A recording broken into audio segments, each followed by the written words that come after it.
Thank you very much. Raj और प्रिया तो हमें देखकर चक्कर खा जाएंगे, देखना। ए छोटू, जल्दी से सामान नीचे उतार, चल। अरे बंसी जी, इतना सामान मैं कैसे उठाऊंगा? आओ मेरे साथ।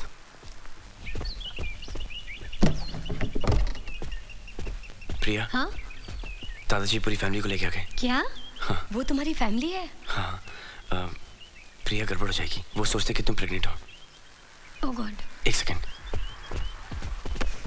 नहीं नहीं, ये बहुत बड़ा हो जाएगा। ये अच्छा हाँ, सुनो ये ठीक है। ये गंढा भी तुम पहन लेना। लेकिन इसमें तो पूजा के हाँ फूल मुझे है। मालूम है, इसमें पूजा के फूल है। पूजा के फूल निकाल के इसको देना और तुम गंढा पहन लेना। हाँ? बहू हम आ गए। अरे खुशी से फूले नहीं समाओगे। अरे राज दादाजी। बेटा। माँ। दादाजी। जीते रहो, जीते रहो। How are you बेटा? Good to see you. Good to माँ। see you. सरप्राइज किया ना? Pops. जीते रहो बेटे, जीते रहो। This is not fair. Why? बिना खबर किए आप लोग ऐसे ही पहुंच गए? Surprise, surprise. भाई हम लोग प्रिया को देखे बगैर नहीं रह सकते थे, हम आ गए। अरे लेकिन प्रिया कहाँ है? तकिया बांध रही है। तकिया बांध रही है? तकिया बांध रही है? हाँ। क्या सुना आपने? क्या बोला तुमने? कपड़े बदल रही है। क्या हुआ? भाई मैं तो इसकी प्रिया। आओ मेरी बच्ची, आओ। तेरी पहना मामा। जीती रहो, दुनिया भर की खुशियाँ दे दी हमें। नहीं नहीं बेटा, झुकना नहीं। जीती रहो, जीती रहो। पापा, जीती रहो how are बेटी। you? ठहरो, मैं तुम्हारी नजर उतार दूं। ओह दादाजी। कैसी हो बेटा? ठीक हूँ। हैं? कैसे आप पप्पू भैया? हाय मामा जी। कैसी हो प्रिया बेटी? मैंने कहा था ना, भगवान ने चाहा तो साल भर में तुम्हारी गोद फिर से भर जाएगी, है ना? क्या मम्मा?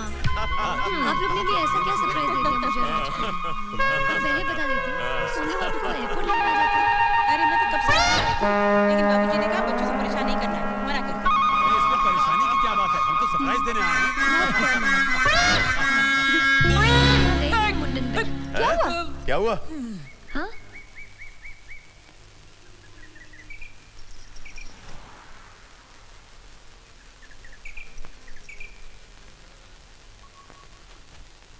ये मेरी दोस्त की बीवी है, मधु। इसके हस्बैंड अक्सर बिजनेस के सिलसिले में बाहर रहते हैं। इसके घर में कोई नहीं है, इसलिए ये हमारे साथ रहती है। अच्छा, ये तो तुमने बहुत ही अच्छा किया बेटी। ऐसे वक्त में ना अकेले नहीं रहना चाहिए। आओ इधर आओ, आओ ना। पैरी पहना। खुश रहो, जीती रहो। मैं प्रिया की सास हूँ। मुझे मालूम है, प्रिया मुझे रोज आप सबकी बातें बताती है। आप मामी जी हो, आप मामा जी, और आप पप्पू भैया, और आप दादाजी। पैरी पहना। अरे झुकना नहीं। जीती रहो बेटा, जीती रहो। और आप पापा जी। दादाजी, आप मेरी नजर नहीं उतारेंगे? अरे क्यों नहीं बेटा, जीती रहो, खुश रहो, सदा सुहागन रहो।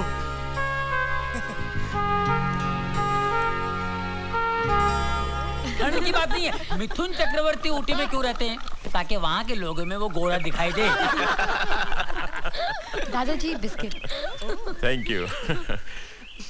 मधु बेटा, तुम्हारा पति क्या बिजनेस करता है? जी वो इंपोर्ट एक्सपोर्ट का। हाँ दादाजी, इसलिए कभी यूके, ऑस्ट्रिया, इंडोनेशिया, हमेशा मलेशिया। बाहर ही रहता है। अच्छा अच्छा अच्छा। भाई कुछ भी हो, बिजनेस तो चलता ही रहता है, लेकिन ऐसे समय में पति को पत्नी के पास ही होना चाहिए। कोई बात नहीं बहू, जैसे हम अपनी प्रिया की देखभाल करेंगे वैसे ही इसकी भी देखभाल करेंगे। माता पुनि बोली सोमति डोली तजहु तात ये रूपा, कीजिए शिशु लीला ति प्रियशीला ये सुख परम अनूपा, सुनी बचन सुजाना रोदन ठाना होई बालक सुरभूपा। ये सुनकर भगवान विष्णु बालक बनकर रोने लगे और उनका वो प्यारा सा रूप देखकर माता कौशल्या की आंखों से खुशी और ममता के आंसू बहने लगे। कहते हैं कि भगवान रामचंद्र जी के जन्म का वर्णन अगर गर्भवती मां सुनती है तो उसके बच्चे को भी अच्छा लगता है।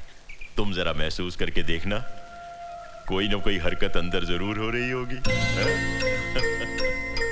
सुनी शिशु रुदन परम प्रिय बानी, संभ्रम चली आई सब रानी, हर्षित जह तह धाई दा। अरे मधु बेटी, तुम वहां क्यों खड़ी हो? इधर आके बैठो। आओ आओ। बैठो। हाँ तो सुनो, भगवान श्री राम के जन्म के समय पिता दशरथ की क्या हालत थी? क्योंकि जितनी खुशी बच्चे के होने के समय मां को होती है, उससे दुगनी पिता को होती है। तू क्या सोच रही है बेटी? यही ना कि तेरा पति तेरे साथ नहीं है। इसमें जरूर उसकी कोई मजबूरी होगी, लेकिन वो हर समय तेरे और तेरे बच्चे के बारे में ही सोचता होगा। हाँ तो तुलसीदास जी ने कहा, काम कोटि छवि साम शरीरा।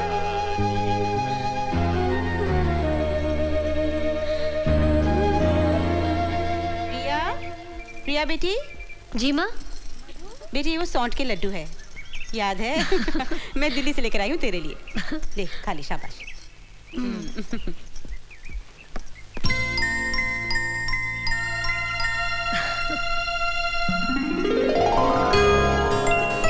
आ मधु बैठ। माँ मेरे लिए दिल्ली से सौंठ के लड्डू लाई है, इसे खाएगी ना तो बहुत फायदा होगा। खा।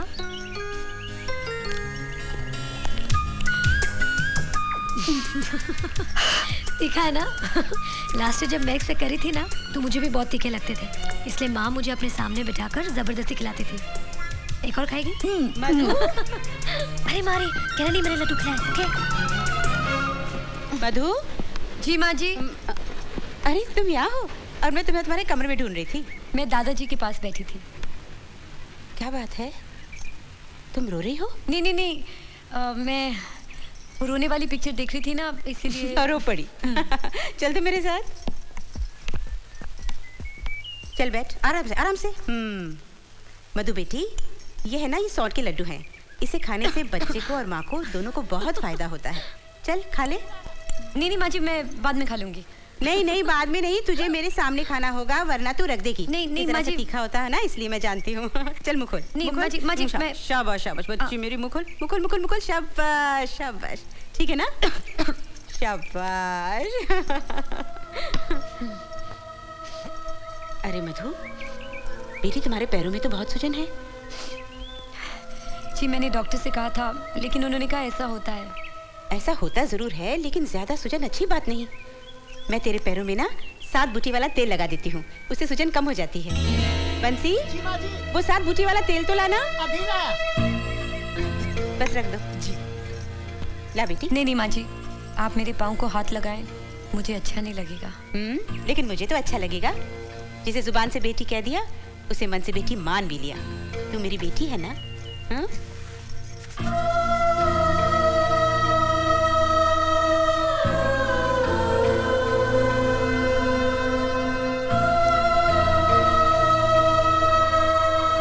तुम्हारे परिवार में कौन कौन है बेटी? मेरा कोई नहीं है माँ जी। इंडिया में तो होगा ना? दुनिया में नहीं है।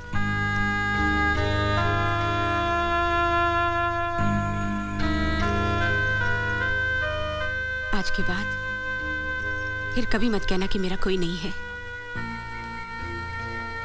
अब से ये सारा परिवार तुम्हारा है।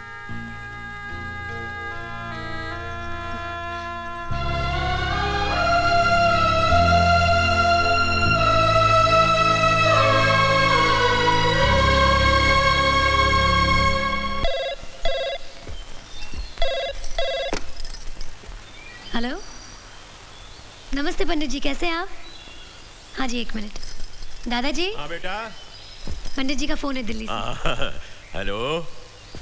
हाँ पंडित जी, नमस्कार। किसका फोन? हाँ, क्या बोल रहे? पता ठीक है, आप जैसा कहते हैं वैसा ही करेंगे। आप तैयारी कीजिए। हाँ, अच्छा। हाँ। किसकी तैयारी दादाजी? राज, पंडित जी ने प्रिया की गोद भराई की रस्म के लिए 18 तारीख का मुहूर्त निकाला है। अरे मुबारक हो। हम कल ही दिल्ली जाएंगे। अच्छा रंजीत, अरे बहू। राज, हम इंडिया कैसे वापस जा सकते हैं? मधु भी तो हमारे साथ होनी चाहिए ना? क्योंकि प्रिया की गोद भराई की रस्म 18 तारीख की फिक्स हो गई है। तुम राज के साथ ऑफिस चले जाओ और फौरन बोर्ड की मीटिंग बुलाकर सबको समझा। जी दादाजी, ऐसा नहीं हो सकता क्या पंडित जी को यहीं पे बुला लें और यहीं पे गोद भराई की रस्म कर लें? क्यों? क्योंकि प्रिया की डिलीवरी की डेट इसी महीने है और यहाँ पे मेडिकल फैसिलिटीज भी बहुत अच्छी हैं। अरे फैसिलिटी की क्या बात कर रहे हो? एक फोन मार के सारी फैसिलिटीज मैं दिल्ली ट्रांसफर करा दूंगा। यहाँ के फैसिलिटी मिनिस्टर का नंबर क्या है? अरे यहाँ पर मिनिस्टर की फैसिलिटी ही नहीं है। अच्छा, इससे तो अच्छा बिहार है। राज बेटा, सारी मेडिकल फैसिलिटीज दिल्ली में मिल जाएंगी। और गोद भराई की रस्म तो वहाँ की जाती है जहाँ दोस्त हों, रिश्तेदार हों। You're right, माँ। हम सब इंडिया चलते हैं। मधु, मैंने तुम्हारे हस्बैंड को प्रॉमिस किया था कि मैं तुम्हारी देखभाल करूंगा, क्योंकि तुम्हारी डिलीवरी की डेट और प्रिया की डिलीवरी की डेट एक ही दिन पे है। लेकिन हम सब इंडिया जा रहे हैं गोद भराई की रस्म के लिए, और मैं दादाजी की बात कभी टाल नहीं सकता। लेकिन तुम्हारे हॉस्पिटल की बुकिंग्स वगैरह मैं सब कर दूंगा, और जब भी तुम्हें लेबर पेन हो तुम खुद चली जाना, इतना मैनेज कर लेना प्लीज। अरे तुम्हारा दिमाग खराब हो गया क्या? ऐसी हालत में वो बेचारी अकेली कैसे जाएगी अस्पताल? दादाजी, इसके पास और कोई चारा भी तो नहीं है ना? कौन है इसके साथ? और ये इंडिया भी तो नहीं चल सकती हमारे साथ? क्यों नहीं चल सकती? तुमने इसके हस्बैंड को प्रॉमिस किया था कि नहीं? जी किया तो था। सब लोग सुन लो, ये मेरा फैसला है कि मधु हमारे साथ दिल्ली जाएगी। क्यों बेटा, मुझे कोई एतराज तो नहीं है ना?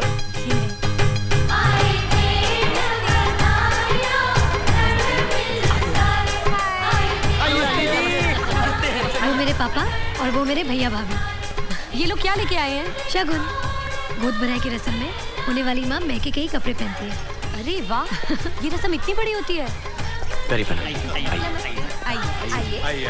आइए पप्पू, जरा बात सुन। वो पंडित जी चावल मांग रहे, जरा इंतजाम कर दे। फूड मिनिस्टर को फोन करो, कितनी बोरियां चाहिए आपको बताइए। ओहो हे भगवान, 2 मुट्ठी चावल के लिए तो मिनिस्ट्री में फोन करेगा। किचन से ला, किचन से ला। ओके, आइए आइए। एक्सक्यूज मी, क्या आपने भाटिया अंकल को कहीं देखा है? देखा तो नहीं, क्यों क्या बात है? क्या आप मेरी नकल उतार रहे हैं? नहीं नहीं, ये मेरे बचपन की आदत है। आपकी माँ फतेहपुर के लाल बंगले में आया जाया तो नहीं करती थी ना? फतेहपुर के लाल बंगले में मेरी माँ कभी नहीं गई। बापू अक्सर जाया करते थे वहाँ।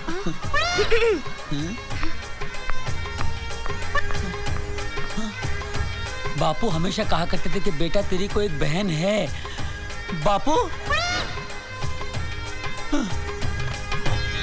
प्रिया, तेरे शगुन का जोड़ा आ गया है, अब जल्दी से तैयार हो जा।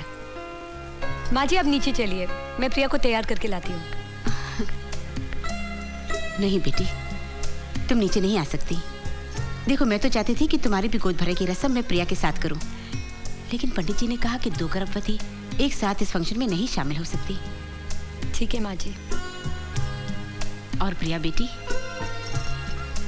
आज बिल्कुल दुल्हन की तरह पूरे सुलह श्रृंगार करना। जी। औरत की जिंदगी में ये गोद भराई की रस्म बहुत बड़ी बात होती है, क्योंकि औरत की एक नहीं 3 जन्म होते हैं। पहला, जब वो किसी की बेटी बनकर इस दुनिया में आती है। दूसरा, जब वो किसी की पत्नी बनती है। और तीसरा, जब वो माँ बनती है। और माँ बनने से पहले ये गोद भराई की रस्म इसलिए की जाती है कि आने वाले बच्चे को इतने आशीर्वाद और दुआएं मिल जाएं कि उसका जन्म तकलीफ के साथ नहीं, खुशियों के साथ, खुशियों के साथ, खुशियों के साथ, खुशियों के साथ। अब तुम जल्दी से तैयार होकर नीचे आ जाओ, रस्म का वक्त हो रहा है बेटी। अरे राज, तुम यहाँ। अब प्रिया को बातों में लगाकर मत रखना, इसे तैयार होकर नीचे आना है। अच्छा? राज, मैं इस फंक्शन में नहीं जा सकती। क्यों? माँ ने कहा ये कोई मामूली रस्म नहीं है।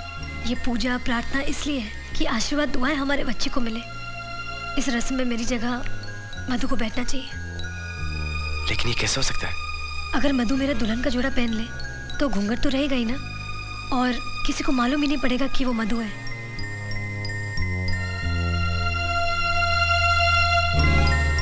प्लीज राज।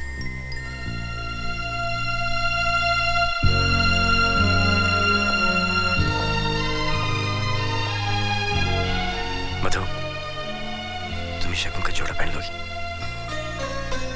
ठीक है। Thank you.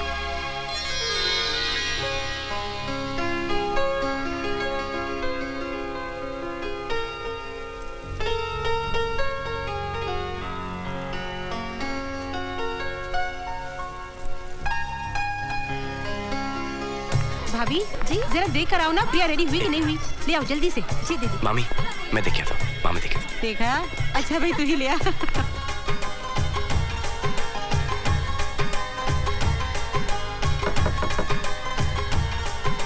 कौन? हाँ, मैं।